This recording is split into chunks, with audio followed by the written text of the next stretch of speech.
What is up, everybody? This is Chase, and welcome back to the Wellness Center podcast. I am so happy that you guys are here with me, destigmatizing mental health one episode at a time. Everyone, I want you to know that this episode today is sponsored by the Wellness Center in South Ogden and Huntsville, Utah, where full body red light therapy, full body red light therapy rejuvenates every single cell in your body, one session at a time. Visit www.thewellnesscenter.life to try your first session free. So make sure to go and check them out.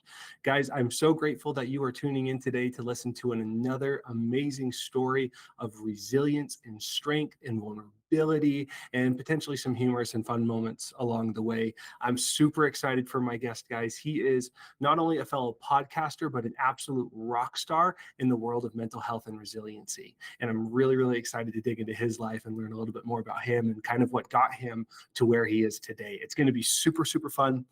Everyone, just so you know, as you're listening to this episode, we have goals as the Wellness Center Tribe, and that's to hit 500 subscribers on YouTube and to hit 10 5-star reviews on Apple. Last I checked, we're at 199 subscribers on YouTube. So if you haven't already, please make sure to smash that subscribe button and that notification button so you can get updated on all the episodes that we are releasing weekly. If you're doing it on a major podcasting platform like Apple or Spotify, please go make sure to leave that 5-star review. Just scroll down there, let my guest know what an awesome episode it was today and how awesome all the skills and everything that he taught you. So I really appreciate that. Again, the goal is 10 5-star reviews on Apple and Spotify and 500 subscribers. We are well on our way, guys. So we're doing great there. Guys, a little bit about me. I'm super excited. Just figured out that we are having a little baby girl. Our third is on the way. She is due in December 14th. And me and my wife are super ecstatic about that. We're going to name her Cedar because we've decided that all of our girls are going to be named by trees because we've got a daughter Willow, and then all of our kids are going to be named after animals. So my son, Leo the lion. But guys, yeah, so enough about me. I want to bring on my awesome guest so we can start celebrating him and all of his amazing stuff. So guys, my guest is the co-founder of Via Stoica, offering stoic-based well-being products. He specializes in stoic life coaching for tranquil living. He's the co-host of the Street Stoic, soon-to-be Stoica podcast. He hosts weekly live spaces on X, helping people find that tranquil living. And he's a minimalist traveler living out of backpacks after selling all of his belongings. So guys, without further ado, we've got Benny Voncken on the show. Benny, how you doing today? It's gonna be a fine day today, I can see. It's gonna be a fine day today, I can see. Gonna be a fine day today for you and me. Hey Chase, thank you for having me on. It's great to be here. I'm doing fantastic, and first of all, congratulations to you and your family for expecting a new addition there. That's lovely names, by the way. I like that idea. But yeah, congratulations, and I'm glad to be here. Dude, thank you. And thank you about the little daughter. We're super excited too. And thank you for taking time. Like as a minimalist who's traveling and doing, life coaching and, the podcast, like I know how busy you are, right? You were slammed. So just to take an hour out of your life to come and be on my show to share your story, I'm really, really excited. And I'm really grateful for your willingness to be on my show, man. So you're a minimalist traveler. Are you traveling right now, or are you kind of back on your home base? I don't really have a home base. That's kind of a difficult question. I'm from the Netherlands, from a tiny village. I'm actually here in the Netherlands with my parents Okay. because they're a little bit older, and that's part of the reason why I want to have this flexibility of time and location. So I'm back here now since like a few weeks now. I just came back from South America, but I've lived like in Spain and in Dubai for the last 14 years. And the last 2 years, when as you mentioned, I quit my job, I sold everything. I went traveling. I spent last year 7 months with my parents, but in between and before that and after that, I spent traveling to South America, Central America, Mexico, the US, and house sitting, pet sitting, doing all of that stuff to just kind of make it all work. But it's been an epic journey so far. Dude, that's super, super cool. So what kind of sparked this desire to travel for you? I don't know. It's been something that's been inside of me. Like I come from this very tiny village in the Netherlands, Hmm. and ever since I started, moving around, and my college town was maybe an hour and a half, 2 hours away from here. For the Netherlands, that's a big distance. We're such a small country. You can cross the country in a few hours, right? And Oh, I gotcha. think it's even like the smaller than any of your states that you have in the U.S., especially Utah.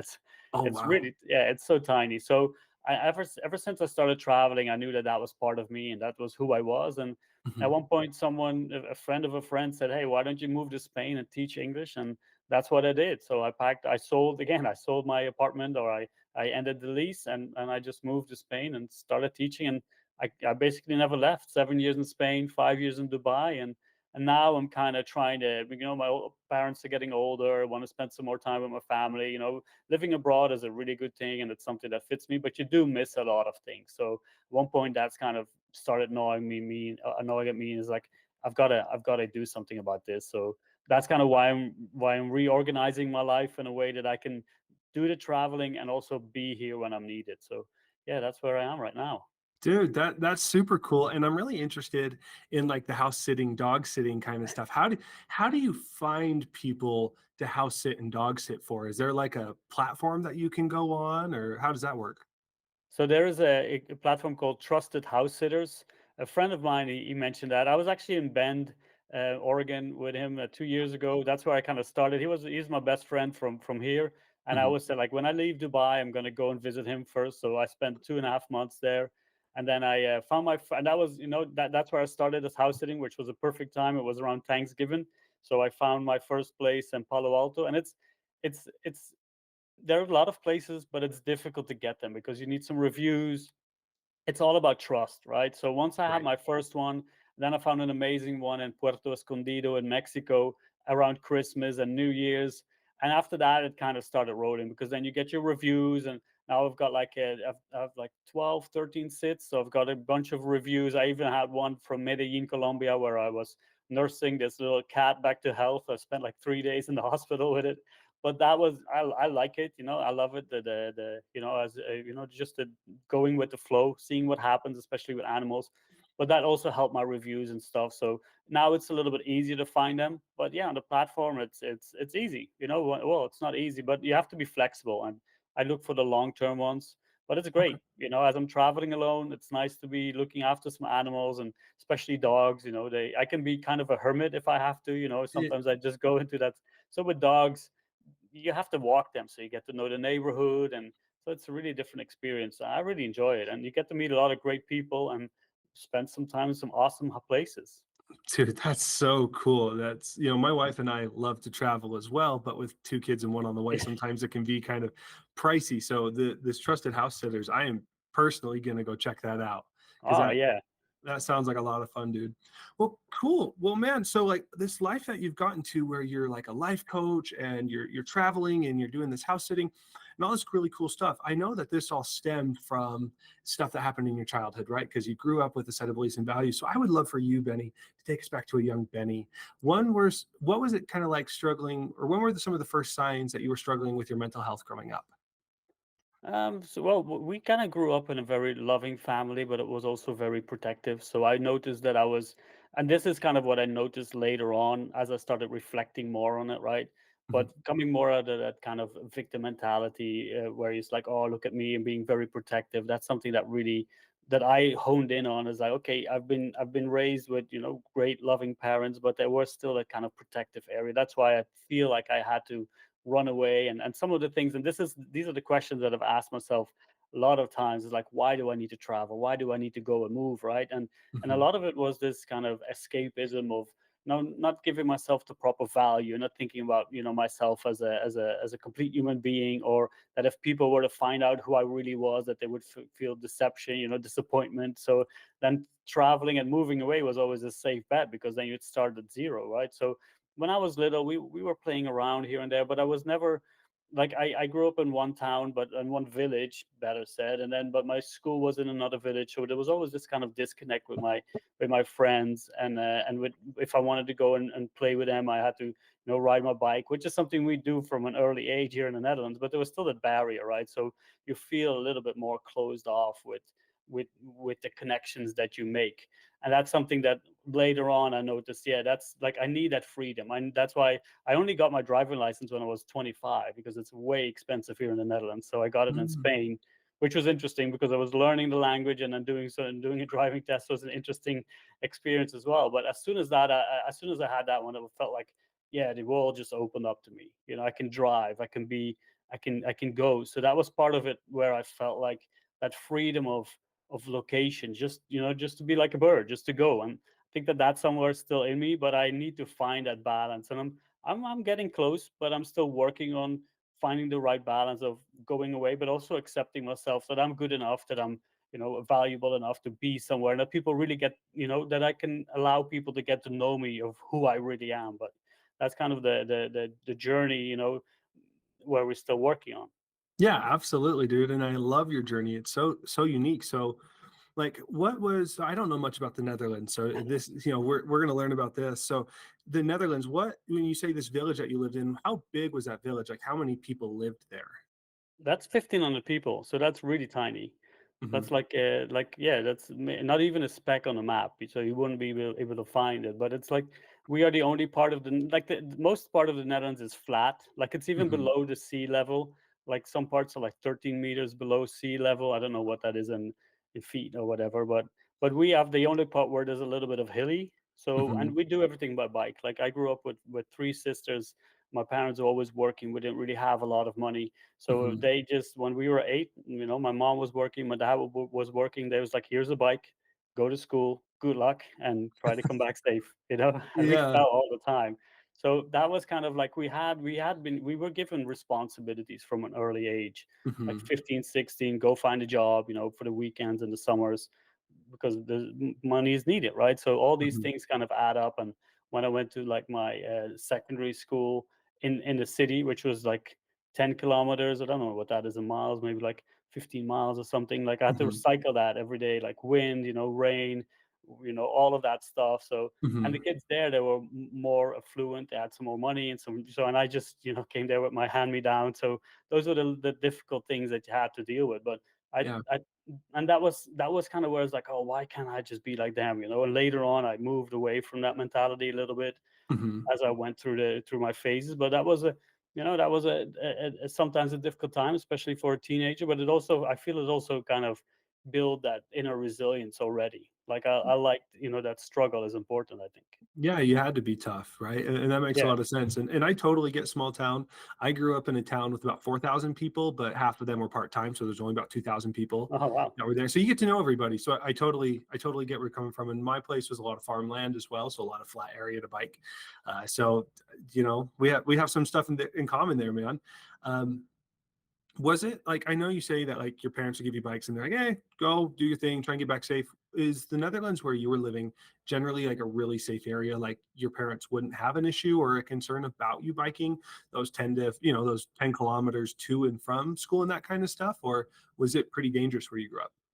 No, this is very safe, and I think it's also the mentality of the Dutch people.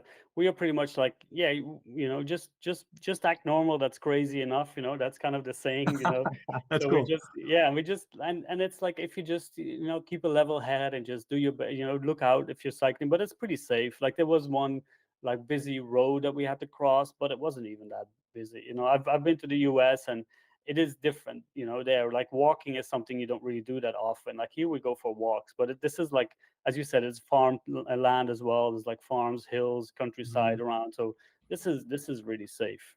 That's cool. And you said secondary school. Is secondary school like a higher education, like a college level of schooling, or what is secondary No, school? that would probably be like high school, like when you're Oh, around okay. like the age of 12 to like 16, something like that. Okay. Yeah, Yeah, yeah. that makes a lot of sense. And I know kind of in a little back, you were talking about like kind of this feeling of needing to escape from kind of just the safety and the smallness that was there. When were some of those times that you started to notice that kind of that urge to escape where you were at, your small village? Oh, very early on, and especially the problem here is like if I wanted to go out because I didn't have a driving license, I had to either walk like an hour to a train station or walk Mhm. like a mile and a half to a bus stop, and then just hope that I was there at the moment the bus came, because that was like maybe once every 2 hours. So Yeah. that was very frustrating to me, to just be kind of feel that you're stuck in this place and can't really get out. And this Mhm. was even until even when I went to college and came back, it was always like a struggle, right? You felt like you were enclosed in this place. So that was something that I didn't really want to feel. I just Right. wanted to kind of be able to go out there, and you know, and now the great thing that now I get to spend some more time with my family, you know, with my parents, and be here back in this town. And now you appreciate it far more of what you have and what Yeah. you got to do here. So that's pretty amazing to get to see kind of my childhood place through adults' eyes. That's a really good experience. Yeah, and you know, I can appreciate that as well. Like I've been to some of those big cities that are really dangerous here in America, and just to come back to the simplicity and the safety of a small town is it's very humbling and very like heart opening in my Yeah, opinion. yeah, Yeah, that most definitely. yeah, so around like what time, like what age did you actually take your first like excursion, your first experience escaping from that small town? Well, I moved out when I was 18, so Okay. that's when I moved out of home. So I went Mhm. to like my college town. I have a twin sister. She went there a year before, so there was Mm. still kind of like you knew people there, and I already had some people that I knew. But yeah, I made some quick friends, and from there on, I studied tourism, which is like after I started teaching, I don't know, you know, I felt like, oh, tourism, you know, traveling sounds like fun. Oh, let me do that. You know, no no ambition, no planning, whatever. And it was like a great town to party and to celebrate, and that's what I did there a lot. It, you know, it was a 4 year degree, but it took me Mhm. 6.5 years. I just had a lot of things to unwind, I guess. Yeah. But no, I started traveling. I worked in summers in France and Spain and France and Italy. So I did a lot of those things already. That's kind of when I felt like, yeah, I need to be on the move and explore the world. That's super cool, dude. And I know again, you kind of mentioned earlier, and I think it segues perfectly into my next kind of big question is where you mentioned that there was just like this feeling of needing to escape. If like people know who they truly love, like know who I truly am, they're not gonna love me. You know, I feel like that's a part of the hero's journey. So my second question for you is, you know, take us on your hero's journey, right? This extreme moment or pivotal trial that led you to a breaking point where you ultimately had to start developing some skills to help with your mental health and help with your journey. So yeah, Benny, if you could, please describe to us your hero's journey. Yeah, and that's a great point, and that kind of it kind of transitioned a little bit later on in life. So as I said, like when I was at college, I was partying, I was drinking a lot, and we kind of, you know, we drank from an earlier age here, so that was part of it as well. And I've been sober for 4 years right now, so that's kind of Yay. that's one of my you know, things that I was never a really like. I don't consider myself like like a diehard alcoholic, because I never drank when I was at home, but I was a Mhm. heavy social drinker. And I know that I've been writing about this as well, and I know that there are people out there who aren't necessarily qualifying as alcoholics because they don't drink necessarily, they don't need it all the time, right? Mhm. But I do have a drinking problem. That's something that I do recognize, because if I do start, then it's just off the rails, right? Then it Right. just goes, and then blackout drunk and wake up in the morning feeling horrible and feeling depressed and all of that stuff. Yeah. Yeah. So later on, as I started, you know, traveling, I worked in Spain, and then I met my now ex-wife. So that's kind of like where the hero journey starts, is when my marriage started Yeah. to go down the hill. So Yeah. that's where you know, that this is like yeah, almost a few years ago right now. So that's where, you know, when that's kind of ended, and during those first year it was great, you know, during the marriage it was good, and then at the end of it just went downhill. We were living abroad, so we had to make some big decisions, and then okay, it was over, right? We were splitting up. And I remember going out to some parties, and I wake up the next day, like we were living in a hotel, and she moved out of the hotel room because we just moved there, new city, and we didn't want to, you know, commit to a new apartment. And I woke up Mhm. one morning and I was like hungover, you know, everything's a mess. I don't even know where my phone is. I don't even want to call anyone, just afraid of like, what did I do? Because I can't remember anything. And I looked at Yeah. the mirror, right, pretty literally, and I said, like, this is not going to be my life. You know, if I don't do anything, then this is not going to end well, and I'm not going to allow that. I've got too much to give. I've got too much to do. So that's when I set myself a set of rules. It's like, I'm going through a hard time, right? This Mhm. is not something that is easy to overcome. It's going to take some time. And if I want to do it, I need to do it properly. So I set myself some rules. One of them was no more alcohol, you know, no more drinking, Yeah. getting physically in shape, because Mhm, I believe that if you're physically in a reasonable health, you don't have to be like a bodybuilder or have a mhm, six pack, but just in a reasonable health, I think that that helps the mental aspect as well. And I started reading a lot. I had a great, friend, colleague. He was a literature major, and he just gave me all these books. He's like, read this first sci-fi, and then slowly I started working into science fiction, and that really opened my mind. I was like, yeah, this is what I need, and that's kind of where that was more or less that pivotal moment. It was like, I've got to work on myself, and there's some other parts of it. For example, overcoming that victim mentality, taking responsibility for my life. All mhm. of that kind of came together, and it really opened my eyes. And I was like, hey, I am worth living the good life, and I'm gonna work on it and fight for it. Yeah, absolutely, and you are, right? You are worth Yeah, yeah. every ounce and every step that you take and every inch that you've got to fight through into that resiliency. So I really appreciate you sharing that vulnerable part of your journey, Ben. So what and I want to ask you some vulnerable questions here. So Yeah. what was kind of your marriage looking like when you guys got divorced or when you made the decision to divorce? So I think there was always this kind of it was a bit of a there wasn't a lot of romance there, right? There was a lot of like it was a very we helped each other out a lot, right? We both benefited, right? And so it was more like a partnership, transactional partnership where we really worked well as a team together. Mhm. But it felt like there were things missing, and I think both of us. And I read this really good book called "No More Mr. Nice Guy." I can't remember who wrote it. I don't know if you know it. Yeah. Yep, I do. But he said this is something that I learned from that book is like there's always this you don't have a healthy person, like quote healthy person marrying an unhealthy person. There's always two people who are struggling, right? There's two people who need to fix themselves.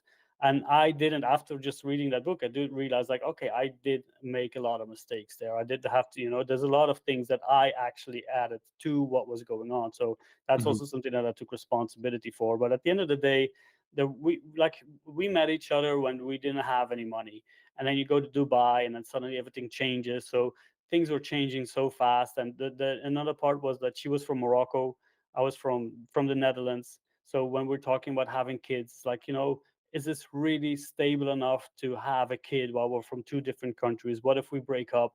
At least those were my questions that I was asking, and I think that that yeah. was the moment when it was like, okay, maybe this is better for us to kind of separate and go our own ways. And we separated in a quite amicable way, which was nice. Good. That's good to hear. It's I know not all divorces end very amicably. So no, that's good it ended amicably. And do you feel like the divorce process like caused you to drink any more or less, or did that kind of section of your life was it not affected by the divorce? So before I met her, I was drinking heavily. I had 1 year in Spain where I was just like going all out. And then I met her, and I had that feeling like I've got too much to lose, right? There's too much to Yeah. lose, too much on the line. So I stopped really doing that. But as we broke up, I fell right back into it, right? It's like, Gotcha. oh, now I can just go. So that was like that. And luckily, it was a very small period of time because I was already kind of reflecting. Mhm, And then I started realizing like all those nights out, they are fun, but they're mhm. not as fun. Especially, I think it's good that you do those things when you're younger, right? When you're in your Yeah. 20s, you're more resilient and you can more flexible, malleable, your mind and your body as well. Like the hangovers don't last like 3 days. Yeah. So yeah, because those are horrible. And that's something that after that breakup, and I had those few experience, going out with the football team or the soccer team as you call it, but Yeah. I was playing football in Dubai and going out with them and just not remembering anything anymore, just feeling depressed the day after, hungover for 3 days. And it's like, this is not worth it. My life is, I've got all this time. I want to spend it in the right way. So that's when Mhm. I really started to reflect on this alcohol stuff is really bad for me. Yeah. And luckily I had some good examples like my sister and a cousin, they quit alcohol, and then it's like I can do this, right? Because a lot of the time making this decision isn't necessarily the hardest part isn't necessarily for yourself. Like when I lived in Dubai, and it's more expensive and tricky to get alcohol there, but when I was by myself I didn't drink for weeks or months. But Mhm. when I went to a party, that's where I just went overboard. But it Yeah. was also always that social pressure of like you go to a party and you have to drink, right? Because everybody is expecting you to drink, and if you don't drink, then people are going to call you boring or whatever. And after a while, I was like, I'm fine with that. People can call me whatever they want. I'm just not drinking because I know that's not good for me. And that was really a pivotal moment for me to see a good example being set by people close to me. And I Uh-huh. know like I have the power in me to make those decisions and say, this is just not good for me, and I'm not going to do it anymore. Yeah, I love that. I love that you set that value and that boundary for yourself. So around what time, like, how old were you when you looked in, when you had that look in the mirror and you were like, this doesn't work for me anymore? That was like, I was kind of late, well, I don't know, late in my life, maybe I was like 34, 35. So it's like Okay. maybe 6 years ago. It's amazing. So And congratulations on your sobriety, by the way.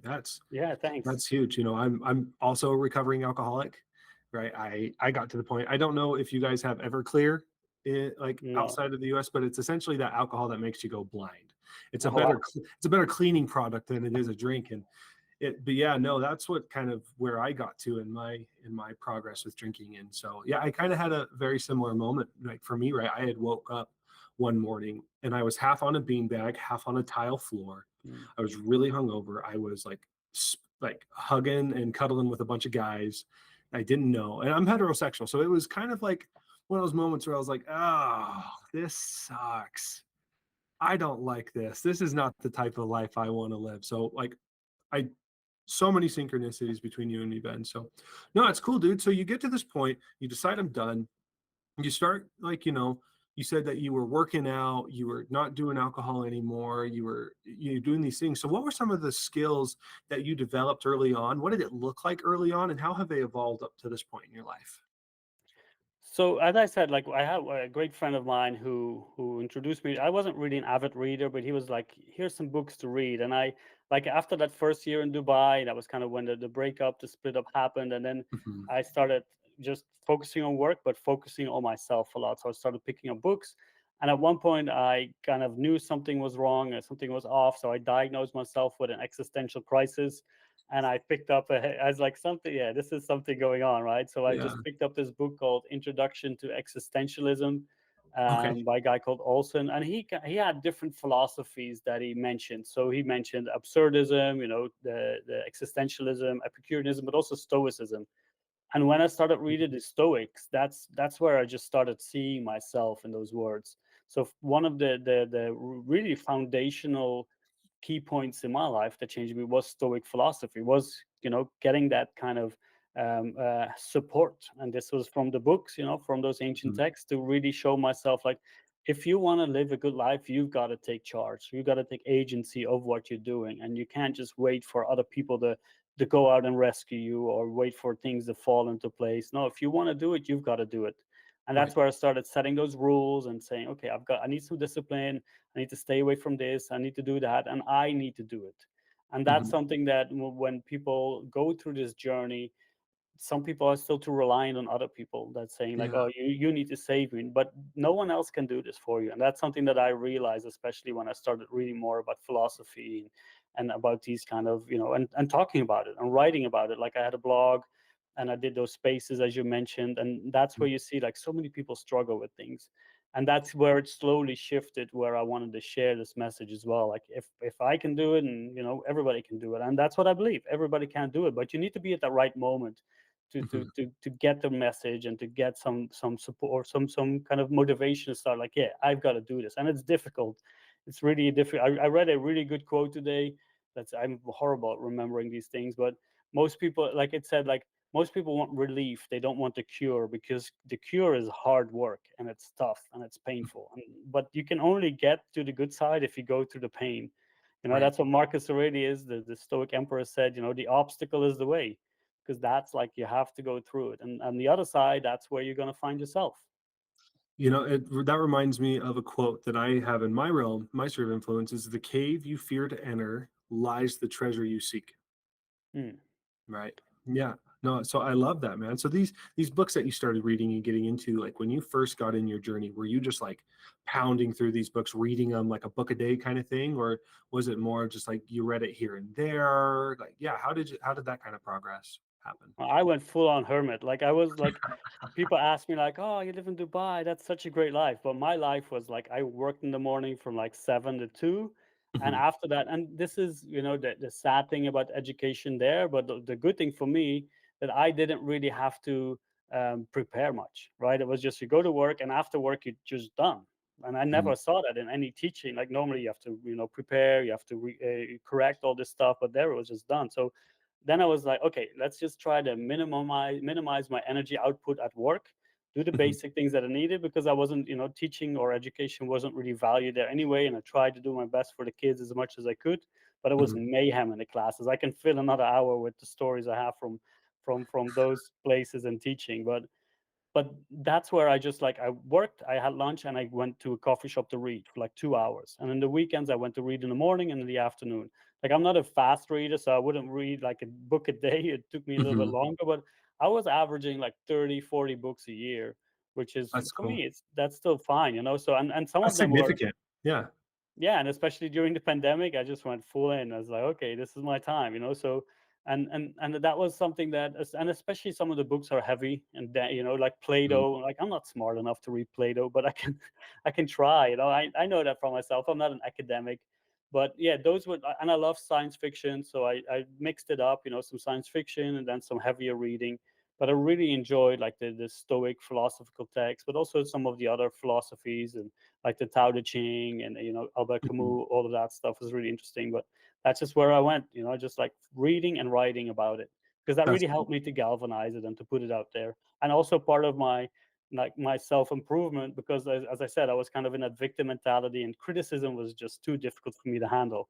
So I Yeah. figured, where do I find criticism? Go online, So I created this blog called the Stoic Padawan, and I started writing these blogs that I just, felt I had to put out there, and I just put it in those Facebook groups, the Stoic Facebook groups, and I found some good criticism there. And the first time it was difficult, but after a while you get used to it. And so that was like, also like, I tried to implement my things, that I made a list of, like, a mental list kind of like, what are the things that I want to work on, and then I Mhm. just started seeking them out. Like criticism. Okay, where is it? So let me go and find it. That's cool. That's really cool. And obviously that's refined your whole life because you are the stoic. You are the profession, the expert in stoicism, right? You've got the podcast, you do the coaching, everything is stoic. So I'm excited to talk about that a little bit more. I've got another question for you about the physical aspect of what you were doing. I know you said that physical, like working out, has a lot to do with your mental health. I fully agree with you. What was kind of like your physical development, right? When you first started, and how has it kind of evolved? Are you working out more and less? Is it more specific? Yeah, what does that look like for you? When I split up, and when I started living by myself, I went back to like the sport that did from when I was 4. That was Mhm. soccer, football. So I found a football team there, and it's like, it gets to like 90, 100 degrees in Dubai, so you get to sweat a lot. And I used Oh to yeah. play a lot, so I just lost a lot of weight. I don't really like the gym that much. Mhm. It's not really something that works for me. But then a year and a half in, I just tore my knee. Like I busted everything. Like I spent 6 weeks in the hospital, in bed, a Mhm. surgery, and so football was over. And that's when I started cycling, and I cycled a lot. So I just bought myself a race bike, and it was a really awesome track in the middle of the desert in Dubai, which was awesome to ride. And then I also started walking. Like as soon as I got my knee kind of back up to speed, I did like a multi-day hike in Turkey, and I do those a few times, just walk for a few days, which is great. So that's something that I'm still kind of developing as well.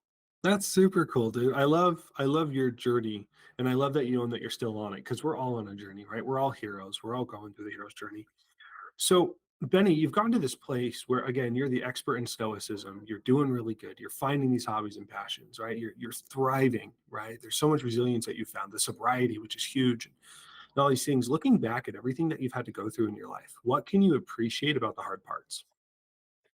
The lessons that you learn from them, and I think that that's also one way to change those things from hardship to positive sides, because Mhm. once you really start to see them as lessons, and once you really start to look back at them and say, I needed this stuff, right? We put labels on things too fast, and saying that something is bad or something is good, and but we don't even know whether, like, even for example, my divorce, right? I Mhm. was like, oh, this is the worst thing that happened, and when I look back at it now, it's like, I needed that. I needed that to grow as a person. I needed that to develop myself to who I am, where I am right now. And I think that once we start to really change that chip in our mind, is like, these are lessons instead of this is something that's bad. Even my knee, That was probably the best preparation for the pandemic I had. The pandemic was a breeze because I spent 6 weeks in bed in pain, and now I could at least walk around. So there's Yeah. this kind of like this, and this is kind of like I made it maybe a small example, but these things, like we can find the lessons, and that for me is one of the things that we can get out of these hardships, and they make us stronger, right? They do make us stronger. Amen, dude. I think what you just shared there was such a powerful nugget of gold. So for those listening, go back and listen to that like 5 or 6 times until it really sinks in that, like when these bad things happen, and I know I'm putting words in Benny's mouth here, you can choose to be a victim and say, woe is me. You can also say, where's the gift? Right? What can I learn from this? Where is this truth here? And I love that you focus, Benny, on finding the truth, the gift in all of that. So that's amazing. That is great advice. Thank you so much. So Benny, last question that I have for you of my main 5 questions, and then I want to hear more about the stoic stuff that you do. For those people just getting into the realm of mental health, just discovering that they're on this hero's journey like the rest of us, what advice do you have for those people specifically? I'd start with kindness and compassion. That's something that you need for yourself, because this is going to be difficult. This is going to be tough. So you need to go through it. It's good. It's really important to have a support network around you, some good examples, some people that you see as that example that you want to emulate. That's Mhm. also important to have kind of a goal to work towards. Or maybe you can write something out for yourself to say, this is the kind of person I want to be. These are the struggles that I have, to make it kind of, and everybody is as a teacher now, everybody is a different learner, so everybody is also a different walker or journeyer or wanderer on this journey. You have to find your way that works. So if you like to journal, right? But give yourself also the time and compassion and the kindness that you need. I think that some people are too harsh on themselves, but you need to forget, you need to also, like what you said, like, why me, what was me. For me, one of the things was like, why not me? Once I realized that, is like, look at what's happening around us. It can happen to everybody. It can happen to me. So for me, when you add that with kindness and compassion, and you go through those difficult times and those difficult journeys, it will make it far more precious, those things. Unless you're Because if you're still beating yourself down, and you're just like making it worse for yourself, you're just talking negative, again, also self-talk, positive self-talk. It's all these things. They might seem trivial, but all of them added up together, and you keep doing them, they do change your mindset, and they do change the way you look at life and the way you look at yourself. And at the end of the day, that's what you want to change, right? You want to change your self-image, and you want to change how you view the world around you. Because and getting into the stoic thing, they say, like, what's under your control and what's not under your control, and the only thing you control is your own judgment, your own views, your own opinions, your own actions.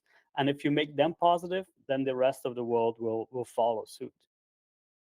I got nothing to add to that. That was absolutely beautiful, Benny. Thank you so much. And what wonderful advice, right? Like I love this question so much because, like just hearing it, not only for those people getting in, but it's such a good reminder for us, right? To continue to practice these principles. So thank you. Thank you so much, Benny. So dude, I want to hear, and thank you for answering my questions, right? I think we were able to really beautifully see your journey in your life. And I just have such a deeper and profound respect for you, Benny, and your journey, dude. So let's talk a little bit about the Stoic podcast, the Stoica podcast that you have. Tell us a little bit about like what got you into the podcasting world, why you're doing it, what your podcast is all about. And yeah, I want to hear about what you're doing nowadays.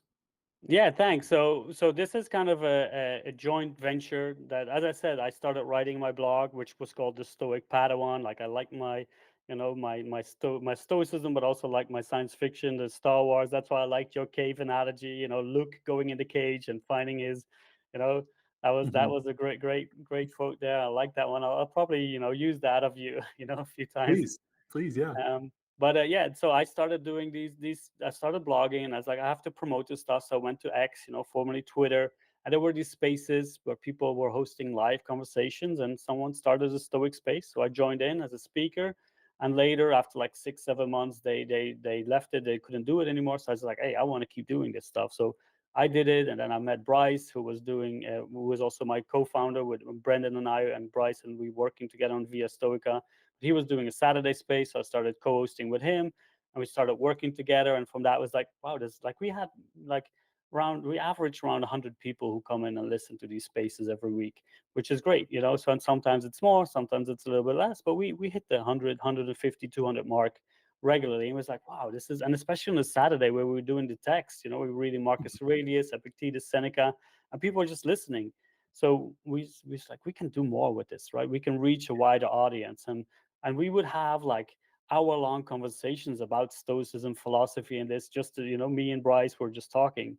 It's like, Mhm. let's record this stuff. So that's where we started with the street stoics, and now we are just getting it all together. And Brendan, the other partner, he was also doing a space, and we started helping him out. So we have 3 spaces going on every week, and he joined in. And I went to Panama. Brendan lives in Panama. Bryce lives in LA, and I went to Panama to visit Brendan, and I stayed on their coffee farm where they're renting a place.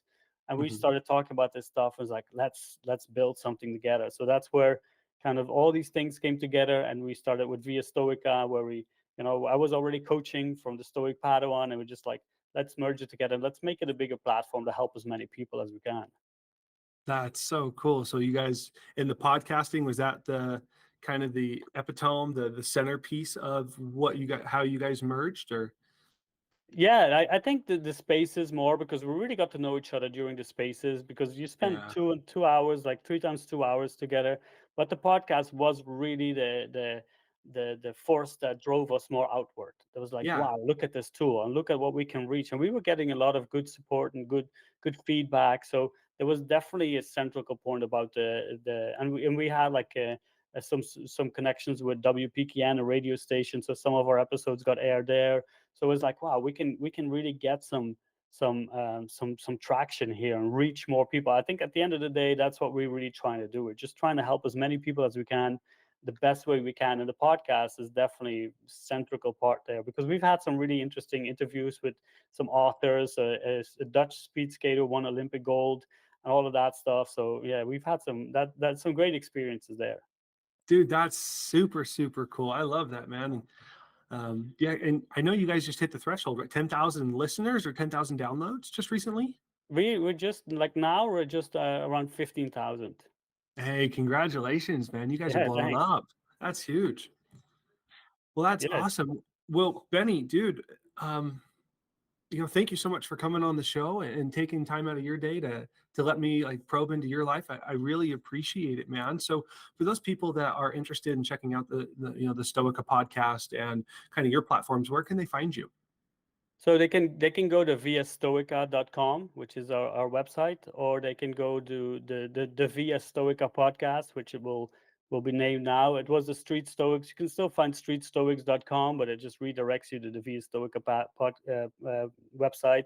But the Via Stoica podcast is where we are, or on X. Like, people can join in on these conversations if you just want to come and listen, or if you want to share your stories there, which a lot of people, Stoicism is often seen as something for men alone, but in these spaces we have so many women join and share their stories, which is an awesome thing to see as well. So it's really like you see these two worlds come together, and they can find us there, like at Via Stoica, or me at Benny_Via Stoica. So you can just find me and join those spaces, or reach out if you feel the need to. But those are the main things that we are doing, and hopefully we'll get some more, expand a little bit more and help more people. Heck yeah, I absolutely love that. So yeah, I'll just send me over your links and I'll make sure to put them in the description section. So for those who are listening and want to go check out Benny's stuff, just go down, check the description. It's all going to be there, all the links for all of his stuff. Well, Benny, last time, dude, thank you so much for joining me, man. I really, really appreciate your time. And for those that have tuned in up to this point in the episode, I am so truly and completely grateful for you. I know Benny is as well. Thank you for listening to his journey of resilience and triumph, and for the skills that he taught us today and the gold nuggets of truth that he dropped over and over and over again. So, guys, again, I can't thank you enough for tuning in. If you haven't already, please make sure to smash that subscribe button, or if you're on a major platform like Apple or Spotify, make sure to go leave us a 5-star review. Just let us know how we did. Let us know how Benny and my conversation was. Any positive criticism, we fully welcome and support. Again, just so grateful for you guys. My one invite for you is that as you listen to this episode today, I hope there was someone that you thought of that could benefit from this episode. And I invite you to share this episode with them. Let them know that you care by teaching them and giving them the skills and tools that they need to make their weekend great.